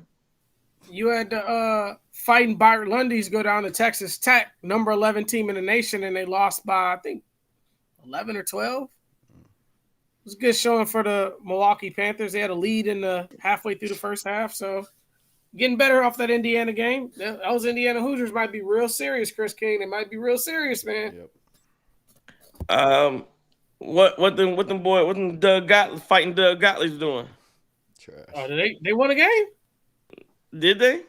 I don't know. No. We don't watch bad basketball here. Yeah, they probably did. They probably beat somebody D3, but any competent team, they're losing. Can I tell you one thing, and a thing that still has me thrown off, and maybe just because I'm up? I'm watching UCLA and Arizona as an out-of-conference game now. In the beginning of November, it's so hard for me to get used to this stuff, man. That was a hell of a ball game, though, UCLA and Arizona today.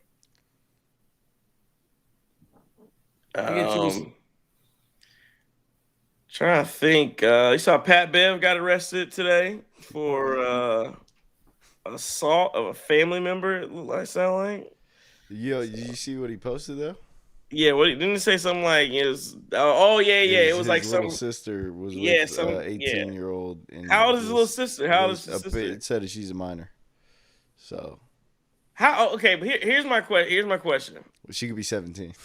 Right. That's what I'm saying. I just don't. Yeah, I just don't. Because 18 again. Is this a high school senior with like a sophomore? What are we talking about? I don't know. So that's why I want to figure out what we're talking about. Now we talking about 18 and 13. Yeah, some hands got to be put on some people. Sure. I get that.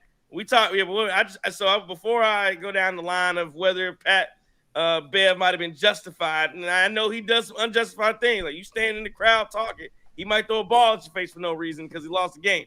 So I know Pat Bev is a hothead. I just want to hear the story before I make a judgment on whether he was in the right or whether he was in the wrong. Hey, it's his little sister. He in the right 100,000%. I don't care. I mean, I got a 16-year-old. Hold on. If the kid is a senior and she's a sophomore, and your little sister out here, doing what she doing, you need to talk to your sister. Don't be having no being up in the crib, blah blah blah. You got to figure that out. You ain't gotta beat my man's up. Dang. Now again, if this is a 20-year-old. Yeah, now we talking, but we talking about a kid is. I'm just saying I got to hear the story. That's all. I got a senior daughter and a junior daughter. I wish them MF would. That's all I'm gonna tell you. You one of her classmates? I don't care. See now. Yeah, my crib. You better hope you can walk home, sir. See, that's how you check do in though, right? Like that's what Justin's asking. Like you gotta check in, you gotta shake the hand hard. Whose fault is that? You can't dead fish. You gotta have great eye contact, and you gotta say, "What's up, sir?" Whose fault is that? Is that his fault? Or is that the kid's fault? Probably Pat Bev's fault for not keeping tabs on what his little sister doing. But yeah, I think we could talk about Pat Connaughton coming back to Milwaukee. Todd said that there was a tribute video with a lot of blood. Did he deserve it? There was a tribute. No, he's talking about because he'd always get cut. He would always get cut, like over the eye, under the eye, all that stuff. Doug Gottlieb did lose today, 80-61 to St. Thomas of Minnesota. Of course he did. Yeah, man, should he have got? Let me ask this: should Pat Connaughton should he have gotten a tribute video? Yes, 100%. Absolutely. Pat Connaughton should have got y'all tripping. 100%. Y'all tripping. 100%. Y'all You don't have a championship without Patty C. What's the graphics team for? Oh What's the graphics God. team for? You got it. All right, so Jeff T. Do we remember game? What was it? So Jeff Game T's in the 3. building. Game 3 finals. The role that he played in that in keeping us in the blowout in Game 3, I think it was, and then in Game 4 keeping us in it. Let me. Did PJ Tucker get a tribute video when he was? Yes. Okay, he better have. Jeff T could get a tribute video if he ever came back to Milwaukee. Different story. Might He as was well. Eastern Conference Might Finals. as well. He made some plays in the Eastern Conference Finals. One game. Pat C was in the finals hooping. And that last Brooklyn game, it was him and Giannis in that fourth quarter and that third quarter until Middleton and Holiday I'd give Bryn woke up. Forbes a tribute video. See. He ain't never coming back either. Yeah, he's done. Oh yeah, I forgot. Yeah. I forgot. Elijah Bryant had some minutes too, didn't he? Didn't he do something? Who? Yeah, you going way too far. See, The cat that was Didn't he playing hit in the Israel League. didn't he hit a shot or something? What's my boy name for We Virginia? don't win a chip without Pat. Yeah, everybody's on the team. You say you don't win a chip without. Okay, yeah, but if you replace Pat, if you told me Pat Connaughton, okay, here you go. If Pat Connaughton wasn't on the team, but who was the kid we were supposed to get? Bogdanovich. But if we didn't want the chip, we said we wouldn't want the chip without Bogdanovich. If Pat wasn't here and Bogdanovich was, we'd have won that same chip. Could have replaced him with a lot of guys, and we'd have won that chip. No, I'm talking about the guys that get the tribute video should be the guys that we could not replace. Giannis couldn't replace him and win a chip. Peter Tucker for his defense couldn't replace him and win a chip. Brooke, yes. Chris, yes. Drew, yes. Everybody else, no. And you know what? I give Bobby one because he's a fan favorite. Everybody else, no. So is Patty C. He made big shots. I'm not saying Do you not remember that? I remember. I'm just saying you might as well give everybody one. No, not those shots that Pat hit though. Pat Elijah Bryant got to get a video. See, you go. See, give him a video. You go back and watch. You go back and watch a little HBO highlights. Jeff T got to get a video. Hey, Jeff can have one for his Eastern. That's ridiculous. But Pat was different. And Pat scored 30 in his last game in the Pfizer in the regular season that he actually hooped in. Okay. Wasn't it like 40? Wasn't it some crazy number? Yo, hold. This is a real question. Does Thanasis get whenever he done? Does he get a trip video? Absolutely. Yeah. Absolutely. Thanasis gets a tribute video just for having Giannis sign the extension earlier than what he had to have it signed. Well, hold on, that's another question. Did Dante DiVincenzo get a tribute video? He was on the team too. DiVincenzo, whenever he first came back, did he get a video? He was hurt the whole damn playoff. He was in the regular season. Somebody let me know if DiVincenzo got a tribute video. We gave him a standing ovation. We gave him a golf clap. But Pat C was different, man. Pat C he wasn't just part of the project and got an A on it and didn't contribute. He contributed through the final, through every round of the playoffs. He been here through the tribute video and the buckets. Like Pat was a good player for Milwaukee, and he's well. He was. Yeah, good don't get you tribute videos to me. Good don't get a tribute videos to me. Will Linquist says yes, Dante got a video. So that's ridiculous. But again, it was ridiculous when they gave OJ Mayo a video. They give everybody videos. So I mean, it is what it is. Mayo should have got one. We didn't even know what the playoffs was when he was get there. I definitely should have got a video. 100%. Today's a national holiday. What is it? Isn't it the anniversary of Brandon Jennings dropping that double nickel? Yeah, it is. That's correct. That is correct. We get Young Money, Young Buck, tough crowd one tomorrow if he comes to the arena. They probably would. I feel like they give him one every time he's there. I feel like he's gotten multiple. Videos. I feel like he has. They show him conking players that Brandon Jennings is one of the former players that culture has my respect because he sticks with the Bucks fandom, and Michael Redd too. Michael Redd's doing it now, getting in there on some Bucks stuff. But yeah, I mean Brandon Jennings, even on that whack podcast that he's on with Gil's Arena, he still Oh, sticks you up think for it's the whack? Bucks. Hey, give us a reason. It's a good podcast, but they say wacky stuff, and we've addressed Oh yeah, they that. do say whack. Yeah. I know. Judging by the announcers you like from Charlotte, you would think that's a good podcast. That's right in your leg. No, but see, all joke. And shout out to Daryl Clayton too, because you talked a little bit earlier. Had Andrew Bogut had not got hurt during that year where he fell off the rim and tore up his elbow, that might have been the first Bucks playoff team to win a series. Man, that Brandon Jennings team was absolutely talented that year. We just didn't have enough when Bogut went down, man. And Lord have mercy. John Hammond, we talk about his greatness and how awesome he was in drafting Giannis. But one trade he really messed up. Bogut for Monte Ellis, man.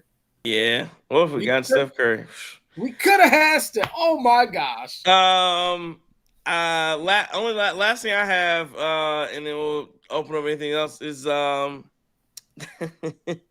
don't know if people got mad at me today because I was talking about Lambeau Field, and I don't know. I think it's one of those things where you got to be from Wisconsin. I feel like the best person to ask is Chris King. Like, again, I've been to Lambeau 3 times. I like the atrium. Very nice. I like Titletown. Very nice. Very nice. Very nice spot.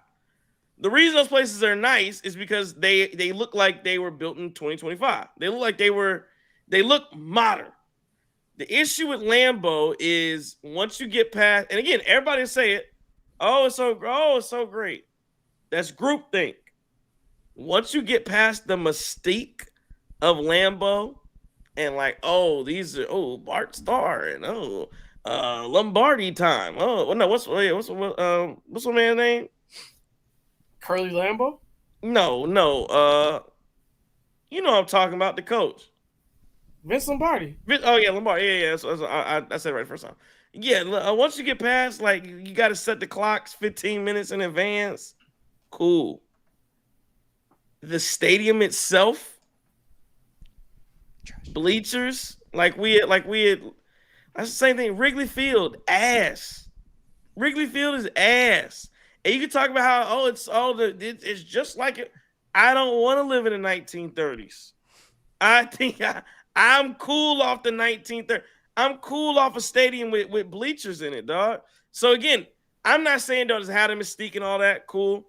But hey, let's you know what? The Packers should leave a section, probably like 1,000 seats. Leave that section. Let that be the mystique. You can still have the clocks. Put a dome up over the stadium, and just like you have a dome in Miller Park, not Miller Park, but American Family Field now. Hey, it's just not. Again, listen. Outside of all that stuff is, it ain't it. But that's me. Well, I have a hard time with the bleacher seats anyway. I was at Neyland for the first time ever at Tennessee Stadium, and they had bleacher seats. That's what colleges do. Yeah, and it's cool. Obviously, it makes the attendance higher and stuff like that. But you're literally on top of everybody, and it's just like, man, I need that. I need that relaxation. I need that space, and you just don't get that with bleacher seats. So, I haven't been to Lambeau. I've heard the festivities before games are great.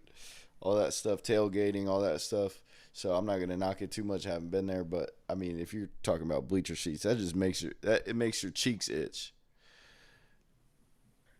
Well, contrary to stadiums, come on now, I can't be the only one. Like you got compression shorts on and you just start like, you know what I'm saying? Right? I know what you're saying. Yeah, exactly. See, if you want to see, I got shorts on, thin shorts on, and it's like, dang. You see people digging for gold next to you. It's just like start to itch. Yeah, there's plenty of places where you could buy a seat if you have to have a seat. But the mystique is real. It's rated top 5 in everything you could find except for the Guru Trey Crosby rankings of stadiums. Group thing. No, it ain't group thing. It's rated in the top 5 by players as well. Group think. It's everyone. I mean, the take on light, it just needs to have a dome on it. I mean, y'all ain't won no playoff game. Y'all getting killed in the playoffs. All that stuff's dead. All that, it's cold. We're gonna play better than cold. Let Rico Dowdle come up there in that cold. He gonna run all them boys over. Y'all bet not. Y'all better not let us get a wild card. Please get a wild card. We want you to get a wild card. We want you to get a wild. Rico did that in 60, Rico did that in 60-degree weather. In -20, he's probably not doing that. And that little soft ass twinkle toes quarterback you got that was crying because he got hit in bounds trying to Patrick Mahomes' sideline. Yeah, your ass been knocked out in that cold. No, man, football's meant to be played outside. It's a man's game. You talk about baseball, that's what they have the dome for. No, you get your ass out there in the snow, you roll around, and you score a touchdown. And as far as like it's not having its mystique no more, don't let us get home field advantage. We'll see that. You'll see that mystique. You'll experience it real quick. And you think it lost its mystique because Michael Vick went in there and went crazy and Colin Kaepernick. There's a whole lot of people that walked out of there with L's. Ask them Los Angeles Rams with Jared Goff and them boys. Got their heads knocked off. Them Seattle Seahawks, Russell Wilson. Sierra was so upset she needed a seat like Chris King because she had the compression shorts on. So her ass was in the suites. Buy a suite. Lambeau is the greatest experience you can ever experience. I've been to that shithole porta potty shit you got down here in Charlotte, poverty ass city. You losing to the goddamn New Orleans Saints. The hell? Like that shit looks like North Carolina Central State. At least we were comfortable while we were losing. We were sitting in some decent seats. But like it ain't. But it's not just about Lambeau. Like Soldier Field, ass. It's just that. Soldier Field has the sight lines. You don't have a bad seat in Lambeau. No. Soldier Field don't have a bad seat. I like Soldier Field as seating wise, great. From at least they don't have bleachers. But my issue with Soldier Field was the concourse is so small. It's man, you should have modern up these stadiums. It's just you should have modern stuff up. That's all. Got modern up. That's all. Got modern up. All right. Anything else anybody want to get to before we close this thing out? Get this boy some tea when he goes to the football game too. Put your pinky up in there. Soft you hanging out with these goddamn Pacer fans in the NFL stadium. It's a big day for college football tomorrow. My brother up at Pitt. They got game day tomorrow. Play Notre Dame. Yeah. Big implications there. Oklahoma, Alabama. Got a friend at Oklahoma. So just full day of college football. And then the Bucks will be here tomorrow night. We got this Gonzaga Arizona State game on. Pretty good basketball game too. So who you like? What are you feeling about those games tomorrow then, Chris? You got. I mean, I know where your heart is, but where's your college football head at? I think Pitt has a good team. I don't know if they have good enough to beat Notre Dame. And Narduzzi said, like, it doesn't really matter. They're trying to get to the ACC championship, which is not a great mentality to have. But at the end of the day, they can lose and still make it with the auto bid by winning the ACC. And I don't know, did anybody check that final score? Louisville and Clemson won. Clemson won. Yeah. So that makes 2 losses, I think, for Louisville in the ACC, even though they beat Pitt. And Pitt only has 1 loss. So I'm going to go I'm not even going to – I'll say Pitt wins. And then Oklahoma, Alabama, I mean, this is SEC football playoff implications like no other at Alabama. Bryant-Denny, right? That's their stadium. Man, I just have a hard time believing in what John Mateer does. Like I still have yet to see John Mateer light the world on fire, be that Heisman candidate that everybody was saying he was after the first couple of games after beating Michigan. So John Mateer is going to have to prove it. I know the defense is going to lock in for Oklahoma, but Alabama is always a tough challenge, and Oklahoma beat them last year, so that one will be tough. But hopefully Oklahoma wins. Got Wisconsin and Indiana tomorrow, too. Did they turn the cheek? They beat Washington. Did they turn the cheek? We'll see. Indiana coming off an emotional win. I'm going to go with Indiana. You got Maryland Marquette basketball at 2 o'clock on Peacock tomorrow, too. On the cock. That's a big big game for Marquette to grow up in, I think. Yeah. I think they got to grow up a little bit. They got to bounce back after that drubbing they took versus Indiana. So hopefully Marquette gets back on track. And next week, Dayton Marquette. Does Buzz Williams, does he get a tribute video? He should. Sure. Should. Buzz is one of my favorite coaches, man. He was G'd up before G'd up was cool to be G'd up, man. Buzz on the sideline with the Gucci loafers, the Gucci belt. We knew we wasn't keeping him. But, the thing I respect about Buzz so much is he says that Marquette's a top 15 job in the nation. Shout out to Armin Sarian, but then, he wasn't going to ask a question, but I am. But you left to go to Virginia Tech, right, sir. Yeah. I shall scream like the Hornets announcer did. Yeah, go ahead. You could give me in trouble. They're saying the SEC is going to tee off on everybody. I don't know about that. I think Ohio State got something about that. Oregon, Indiana got something to say about that. Man, Oregon is so – I can't stand Dan Lanning. I can't either.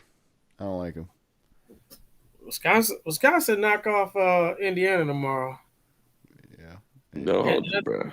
I'm sure Mr. Crosby will agree the greatest fraternity ever created on God's green earth was founded at the University of Indiana. But if they knock them jokers off, I might have called out sick for the Bucks game tomorrow. I might not make it. Yeah, like I said, I wouldn't hold your breath on that one. Yeah, I see y'all 8 o'clock Eastern. Exactly. Let's see. Well, look, I don't know where do you work? Lambeau? I mean, it says you work at Lambeau. James Morris says I love Ford Field in Detroit. Todd says no such thing as a big day in college football because it doesn't exist until the playoffs. And then Charles says Buzz dancing on the West Virginia center court to John Denver song, West Virginia. Yeah, that was good. All right, Bucks and Lakers tomorrow night should be a fun one. See both teams on the back-to-backs. It should be fun. One more. James Moore says, "What's the opinion on the Vikings home? I haven't traveled to the new one yet. Let me see. U.S. Bank Stadium, it shits on Lambeau. It's the best arena. I'm just telling you, best stadium in the NFC North by far. I don't know. I've never been to Ford Field, so I can't tell you. But yeah, that goofy ass horn they're blowing and stuff like that. I mean, the rankings that you do see that have a stadium higher, they have Seattle and Minnesota's above it. I'm just talking about the aesthetics. I ain't talking about the skull, the chants, and all. Yeah, Some of the aesthetics of being in a world-class facility. Yeah, it's a very nice facility. That's what I'm telling you. I mean, but them boys wax their chest. They don't play outside in the elements. So, shout out to the Metros. Like, that shit whack, man. We play outside. Minnesota played outside for 2 years in the Gopher Stadium, which that's a good college football stadium. Yeah, I went to a Packers-Vikings game. I've never been to Minnesota's too, but all jokes aside, it is ranked. If you look at those rankings, when Lambeau is not ranked 1 or 2, it's usually Minnesota or I'm sure. U.S. Bank is Seattle. Nice. U.S. Bank Seattle's is nice.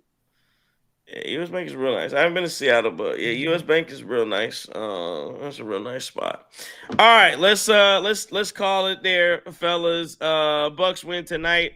Get a big dub over the Charlotte Hornets. Remain 2-0 in Emirates NBA Cup play in East Group C. Everybody else in the East Group, Chicago is 1-1. Everybody else is 1-1. Chicago's 1-1, Knicks 1-1, Miami's 1-1, and the Hornets are 0-2.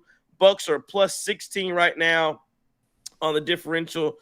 Chicago is a -6, so the Bucks have about a 22-point cushion there as well. Appreciate you guys. Sounds a great show. Hey, on your way out, hit that like button. So again, that's good for the Bucks. They're looking good related to advancing to Vegas. We'll see how that works. You play a home game before you advance to Vegas, right? You play one more.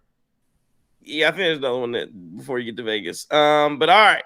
Appreciate everybody for listening to us tonight and watching us as we had some fun on this one. The Bucks getting a dub. You could have been anywhere in the world, but you were here with us, and we appreciate it. If you could, on the way out, hit that like button if you enjoyed the Milwaukee Bucks winning. If you enjoyed the Milwaukee Bucks going to overtime, If you enjoyed 18 assists from Giannis Antetokounmpo, if you enjoyed Kyle Kuzma balling out, if you enjoyed Ryan Rollins doing what he did, hit that like button. Please subscribe, follow, all that stuff. Tell a friend to tell another friend about the Cream City crossover. It is the best Milwaukee Bucks post game in all of the land. This has been a Cream City Media Group production. Chris King signed the apology form on the way out. Justin. If I am your enemy, it's only because I dare to tell you the truth. We'll see you tomorrow. I'm taking over with Nichols.